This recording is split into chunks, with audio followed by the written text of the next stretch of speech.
मारिया ने दूसरी बार भी कबूल कर लिया। जब तीसरी बार कबूल करने लगी तो राशिद ने मारिया को आवाज दी।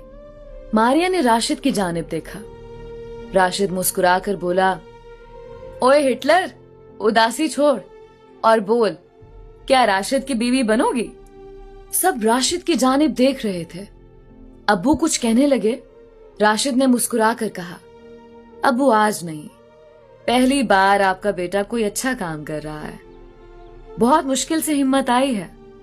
अब्बू आज ना रोकना। मारिया कुछ समझ नहीं पा रही थी। राशिद पास गया। मारिया, मेरी जन्नत की हमसफर बन जाओ।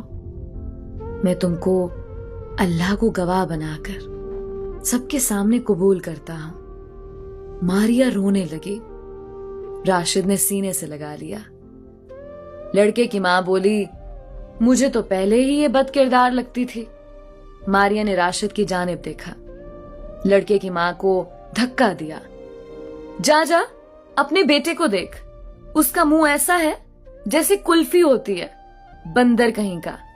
मारिया की शरारतें, वो लहजा फिर लौट आया था। मारिया राशिद की बीवी बन गई।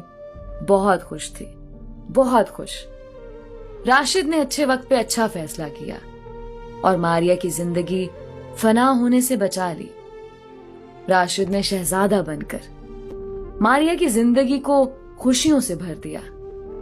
राशिद ने बताया, किसी के लिए जीना ही असल जिंदगी है। मारिया का हाथ थामे वो दोनों जिंदगी को जन्नत बनाकर एक दूसरे की सांस में सांस ले रहे हैं। राशिद बनकर अपनी मारिया को खुशियों से सजा दो। बहुत सी मारिया ऐसी हैं जो शादी से पहले बहुत शरारती थी, लेकिन शादी के बाद वो खामोश हो चुकी हैं। वो कहीं खो गई हैं, वो जिंदगी में उलझ गई हैं। अपनी मारिया को मोहब्बत से उसको पहली सी शहजादी बना दें। अलीजा कमल को इजाजत दी। कहने लगा, अदन जी आप जरा साइड पे खड़ी हो जाएं। मैं उस वक्त बहुत खौफजदा थी। डर के मारे मुसलसल मेरे आंसू बहे जा रहे थे। वो नौजवान शायद अबू जर को नहीं जानता था। कहने लगा, ए लड़के, ये मेरा और इस लड़की का मामला है, बीच में मत आना। उसने उंगली उठा के तनबीह की और उसी उंगली को अबू जर ने अपनी उंगली में दबोचा और पीछे यूं मोड़ा कि उंगली उसके हाथ की पुश्त से जा लगी। वो लड़का बिलबिलाने लगा, उंगली किस पे उठाई तूने? अबू जर पे। चल उतर मोटरसाइकिल से। वो नौजवान बिलक रहा था क्योंकि उसकी उंगली अबू जर की उंगली में थी। वो उसकी उंगली से अपनी उंगली छुड़वा नहीं पा रहा था। कहने लगा, कमीने मेरा हाथ छोड़। अबू जर ने उसे धक्का दे के जमीन पे गिराया और उसकी मोटरसाइकिल को एक तरफ फेंका। बहुत से लोग वहां जमा हो गए। फिर तो अबू जर ने देखा ही नहीं, उस लड़के को मारने लगा। कहने लगा, आंख उठा के देखा तो देखा कैसे, आज तेरी आंखें निकाल लूंगा। वो उस लड़के को मारने लगा। अंधाधुंध वो उसके मुंह पे मुक्के बरसा रहा था। उस लड़के के मुंह से नाक से खून बहने लगा। कई नौजवान आगे बढ़े। अरे क्या कर रहे हो भाई, क्या जान से मारोगे उसे? छोड़ो उसे। कई बड़े बुजुर्ग लोगों ने छुड़वाना चाहा, लेकिन वो किसी शेर की तरह से धाड़ा। ए बुढ़े, बीच में मत आना वरना छोड़ूंगा नहीं। पीछा करेगा तू, आज तेरी टांगे ही तोड़ दूंगा। मेरा सांस सीने में थमा थमा लग रहा था। उसकी आंखों में जैसे खून उतर आया था, यहां तक कि अबू जर का हाथ खून से भर गया क्योंकि वो नौजवान लहू लुहान हो चुका था। मेरा दिल धड़कना भूल गया था। पता नहीं कैसे मैं अपने बेजान कदमों से चलती हुई उसके पास आई और उसकी कलाई पकड़ ली। उसे लगा शायद किसी मर्द ने उसकी कलाई पकड़ी है। उसने वही मुक्का मेरे चेहरे की तरफ बढ़ाया, लेकिन मुझे देख के उसका मुक्का वहीं हवा में रुका। मैंने कहा, ये क्या कर रहे हैं आप? हटे यहां से। वो कहने लगा, पीछे हट जाएं जी, इसे आज नहीं छोड़ूंगा, इसे जान से मार डालूंगा। इसने आपके साथ बदतमीजी की तो की कैसे? मैंने कहा, खुदा के लिए तमाशा मत बनाओ, खड़े हो जाओ, छोड़ दो उसे, ये मर जाएगा। और वो वाकई यूं था कि अभी उसका दम निकल जाएगा। अबू जर कहने लगा, साला मर जाए तो अच्छा है। वो बहुत ही गुस्से में था, बयान से बाहर था। फिर पांव की जरब उसने उस लड़के के पेट में मारी।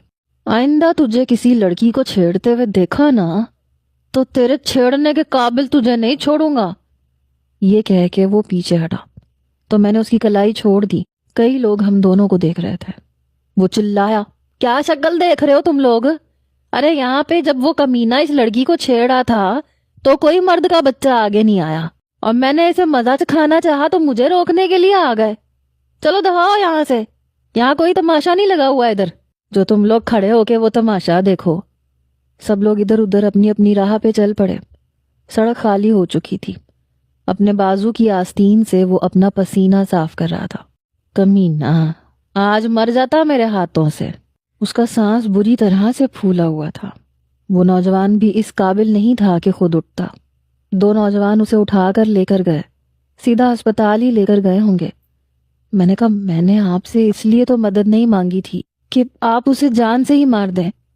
وہ کہنے لگا جان سے نہیں مارا ہے، خدا کی قسم اگر آپ میرا ہاتھ نہ پکڑتی تو آج وہ مر جاتا۔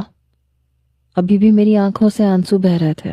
میں ویسے ہی صدا کی ڈرپوک قسم کی لڑکی تھی، ذرا سی بات پہ ڈر جانے والی، گھبرا جانے والی۔ پھر کہنے لگا بس تو گزر گئی ہے جی، دوسری بس آدھے گھنٹے بعد آئے گی۔ پھر مجھے بس اسٹاپ کی طرف اشارہ کرنے لگا، آپ یہاں کھڑی ہو جاؤ جی، میں یہی ہوں، فکر نہیں کرنی آپ نے، باحفاظت آپ کو گھر تک چھوڑ کے آؤں گا۔